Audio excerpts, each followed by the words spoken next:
ঠাকুর ঘরে ভুলেও রাখবেন না এই তিনটি জিনিস, সংসারে বাড়ে অশান্তি। জেনে নিন সঠিক নিয়ম। হরে কৃষ্ণ। ভক্তি আলেখ্য চ্যানেলে আপনাদের সবাইকে স্বাগত। আমাদের প্রত্যেকের বাড়িতেই একটি ঠাকুর ঘর বা ঠাকুরের আসন থাকে, যা আমাদের পুরো বাড়ির সবচেয়ে পবিত্র এবং ইতিবাচক শক্তির জায়গা। আমরা প্রতিদিন মন থেকে ঈশ্বরের আরাধনা করি, যাতে আমাদের পরিবারের সুখ, শান্তি আর সমৃদ্ধি বজায় থাকে।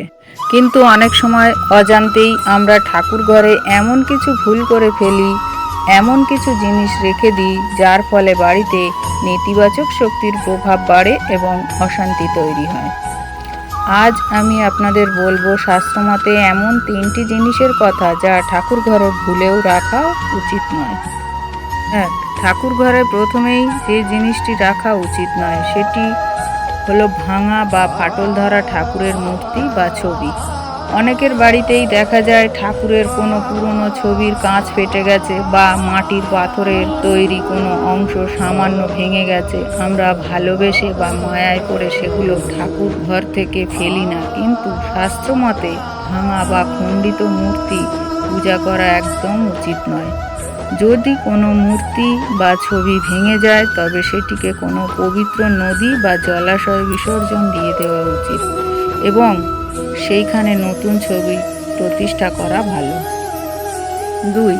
দ্বিতীয়ত যে জিনিসটি ঠাকুর ঘরে রাখা উচিত নয় সেটি হলো শুকনো বা বাসি ফুল ও ফুলের মালা।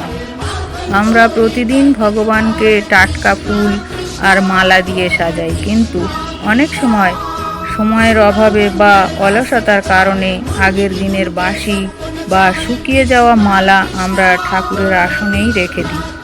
মনে রাখবেন, শুকনো বা বাসি ফুল ঠাকুর ঘরে রাখা অত্যন্ত অমঙ্গলজনক।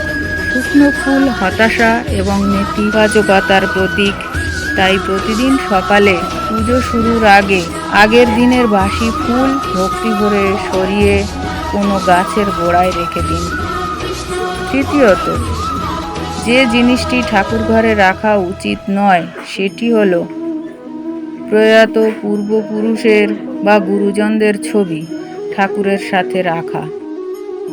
আমরা আমাদের মা, বাবা বা পূর্বপুরুষদের খুব শ্রদ্ধা করি এবং ভালোবাসার কারণে অনেকেই তাদের ছবি ঠাকুরের সিংহাসনের সঙ্গেই রেখে দিই।